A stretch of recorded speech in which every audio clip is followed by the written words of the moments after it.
Rescue operation का 13वां दिन और 13वें दिन अपडेट क्या है तस्वीरों में देखिए। सबसे पहले आपको ट्रांसलेस जो मशीन है, जो ड्रिलिंग मशीन है, वो आपको तस्वीरों में हम दिखा रहे हैं।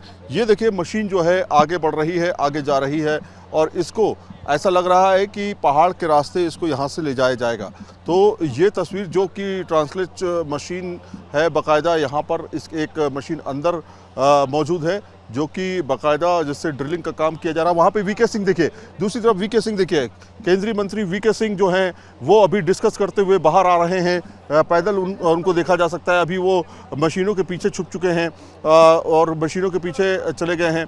तो ये डेवलपमेंट है अभी का कि ट्रांसलेट मशीन जो है, ट्रांसलेस मशीन और साथ में जनरल वीके सिंह युद्ध स्तर पर काम किया जा रहा है, ऐसा बताया जा रहा है। और इस समय की अपडेट ये है, अपडेट आपको बता दें कि अभी करीब 45 से 50 मिनट पहले ड्रिलिंग मशीन जो है वो उसे शुरू किया जा चुका है और ड्रिल मशीन जो है अब धीरे धीरे अपना काम भी कर रही है। यही वो मशीन है जिसके ज़रिए इस टनल के अंदर बाकायदा ड्रिलिंग की जा रही है और तमाम जो पाइप्स हैं उनको अंदर किया जा रहा है।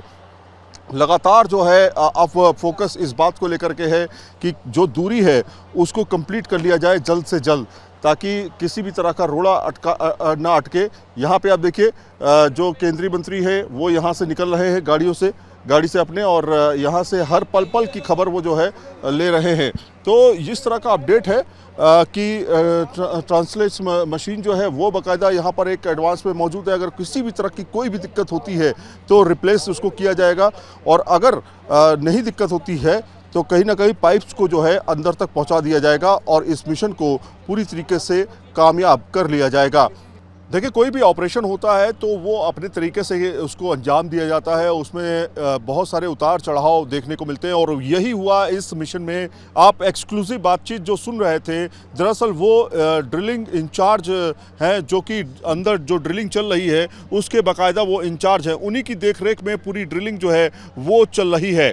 तो किसी भी ऑपरेशन को अंजाम देने के लिए पूरे तरीके से उसके उतार चढ़ाव को समझा जाता है, उससे गुजरा जाता है। तो ये प्रोसेस है। लेकिन अभी का अपडेट क्या है?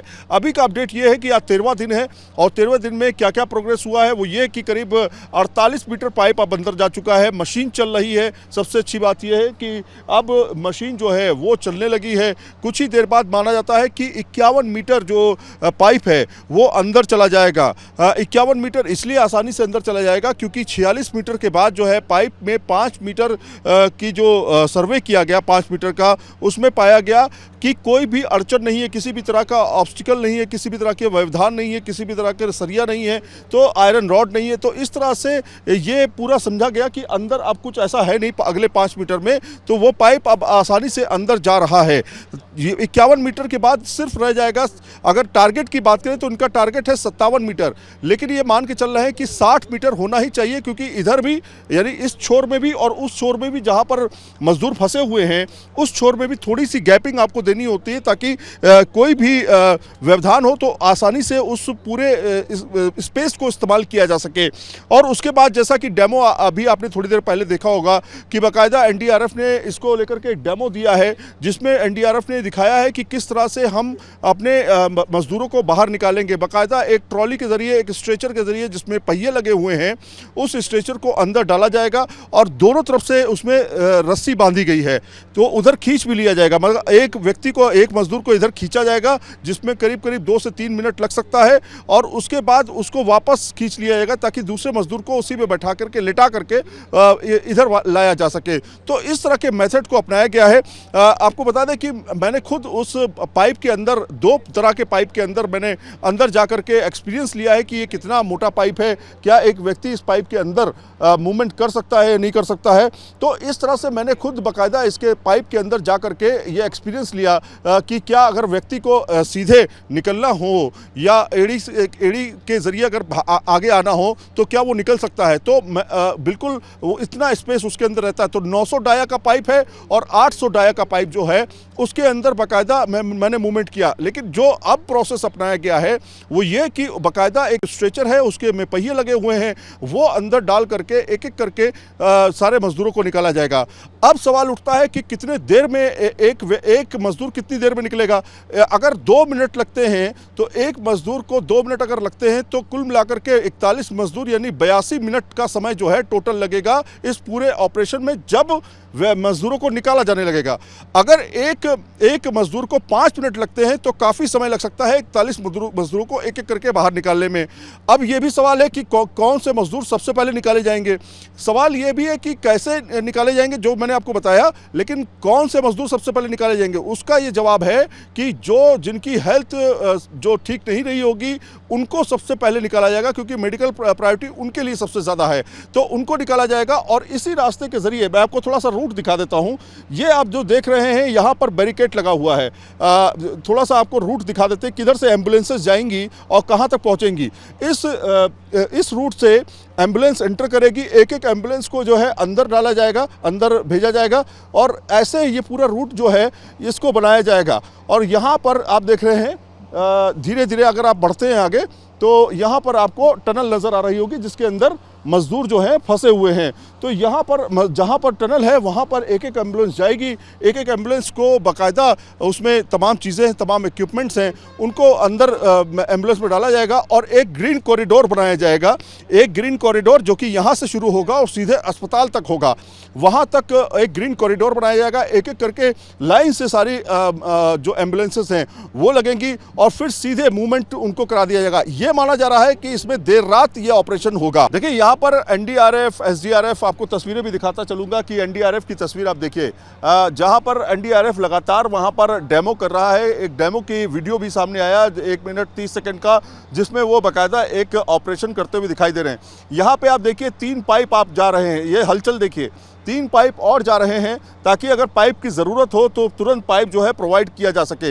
ये 3 पाइप जो आप पाइप देख रहे हैं, दरअसल यही वो पाइप हैं जिनके ज़रिए मज़दूरों को बाहर निकाला जाएगा। ये वो पाइप आप देखिए ट्रक के ज़रिए जो है इनको वहाँ तक पहुँचाया जा रहा है। एक और मशीन आएगी जिससे इन पाइप को उठाया जाएगा और अंदर भेजा जाएगा। तो इस तरह का प्रोसेस जो है लगातार यहाँ पर डेवलपमेंट जो है लगातार हो रहा है। बाकायदा टीम जो है एनडीआरएफ, एसडीआरएफ और इसके अलावा जो यहाँ पर वैज्ञानिकों की टीम है वो भी, यहाँ भू वैज्ञानिकों की टीम है वो भी यहाँ पे मौजूद हैं। इसके अलावा मंत्रालय के लोग यहाँ पर मौजूद हैं और स्टेट गवर्नमेंट और सेंट्रल गवर्नमेंट, और वीके सिंह खुद अभी थोड़ी देर पहले ही यहाँ से निकल के गए। जनरल वीके सिंह, जिनको एक तरह से कहा जाता है इवैक्यूएशन के एक्सपर्ट्स माने जाते हैं, वो तमाम तरह के एक्सपर्टीज़ है उनके अंदर, क्योंकि इससे पहले तमाम विदेशों से उन्होंने अपने भारतीयों को बाहर निकाला है। आपने देखा था कि यूक्रेन में किस तरह से उन्होंने भारतीयों को बाहर निकाला था जो बच्चे वहाँ पढ़ते थे। तो ये देखिए ये पाइप जो है ये वो पाइप है जिसके अंदर से वो बाहर निकलेंगे। अभी वो सारे पाइप अंदर है, लेकिन यहाँ पे आप देखिए न्यूज़ स्टेट पे एक्सक्लूसिव तस्वीरें हैं। ये वो पाइप है जिसके अंदर जो मजदूर हैं उनको निकाला जाएगा और पाइप की ज़रूरत पड़ सकती है, इसलिए वो पाइप जो है अंदर भेजे जा रहे हैं। तो इस तरह से लगातार जो है डेवलपमेंट्स हो रहे हैं। यहाँ पर तस्वीरों में हम आपको एक्सक्लूसिव दिखा भी रहे हैं और ये समझा भी रहे हैं कि कब तक इस ऑपरेशन को अंजाम दिया जाएगा। अच्छा, एक और इम्पॉर्टेंट चीज़ है, एक पाइप जो है दरअसल 6 मीटर का होता है। 6 मीटर का मतलब कि दूसरा पाइप उसमें जोड़ना पड़ेगा। तो उस पाइप को जोड़ने में करीब करीब आपको बताएं 2 से 3 घंटे लग जाते हैं कभी कभी। ये मिनिमम टाइम जो है उसमें 1.5 घंटे का लगता है, लेकिन अगर कोई दिक्कत आ गई तो 3 घंटे भी उसमें लग सकते हैं वेल्डिंग करने में।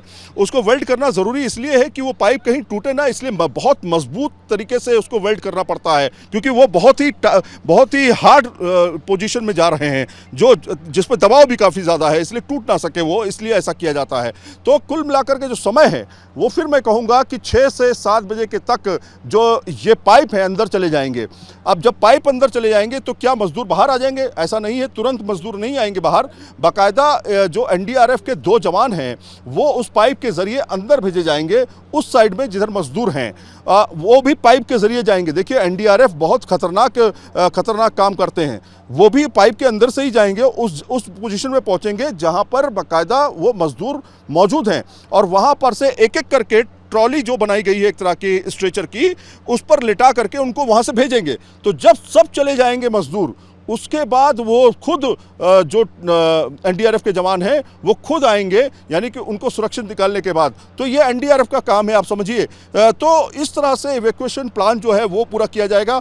उसके बाद क्या होगा, उसके बाद ये कि एक एक करके सारी एम्बुलेंसेस जाएंगी हॉस्पिटल में, जो कि बाकायदा तैयार किया गया है। 41 बेड का हॉस्पिटल है और वहाँ पे बाकायदा उनके लिए सारी सुविधाएं रखी गई हैं। उसको पूरी तरीके से ग्रीन कॉरिडोर के तौर पे उसका रास्ता बना दिया गया है और वहाँ पे 24 घंटे ऑब्जर्वेशन पे उनको रखा जाएगा। सारे जितने भी मजदूर हैं ऑब्जर्वेशन में इसलिए रखना ज़रूरी है कि ताकि उनकी हार्ट बीट चेक की जा सके। उनके चूँकि वो बहुत दिनों बाद एक टनल से निकल रहे हैं, अंधेरे से निकल रहे हैं, तो अंधेरे से निकलने के बाद उनकी आंखों पर क्या प्रभाव पड़ेगा, क्योंकि वो अगर रात में निकलते हैं तो थोड़ा आसानी होगी उनके लिए, लेकिन अगर वो दिन में निकलते हैं और आंखों को कुछ इस तरह से अगर देखते, कुछ इस तरह से समझिए, अगर मैं सूरज को देख रहा हूं अचानक तो मेरी आंखों पर प्रभाव पड़ सकता है, कहीं ना कहीं काफ़ी दिक्कतें हो सकती हैं। तो इसलिए तमाम चीज़ों का ख्याल रखा जा रहा है, उनकी हेल्थ से लेकर उनके खाने पीने की चीज़ों से लेकर के सभी चीज़ों का ख्याल रखा है। हर दिन 2 बार जो है डॉक्टर्स कंसल्टेशंस होते हैं, उनके साथ बातचीत होती है कि किसी कोई बीमार तो नहीं है, किसी को कोई दिक्कत तो नहीं हो रही है। तो ये सारी चीज़ें जो हैं एक साथ हो रही हैं, मतलब केवल इवैक्यूएशन प्लान ही नहीं हो रहा है, बल्कि उनकी हेल्थ पर मॉनिटरिंग की जा रही है, उनको व्यायाम करवाया जा रहा है। उनको सूत्र बता रहे थे हमें कि उनको कुछ ऐसी चीज़ें भी प्रोवाइड की गई हैं जिससे उनका मन बहले, उनका समय कटे और वो परेशान ना हो। वीडियो जर्नलिस्ट विपिन कुमार के साथ सईद आबिर हुसैन, न्यूज़ नेशन, उत्तरकाशी।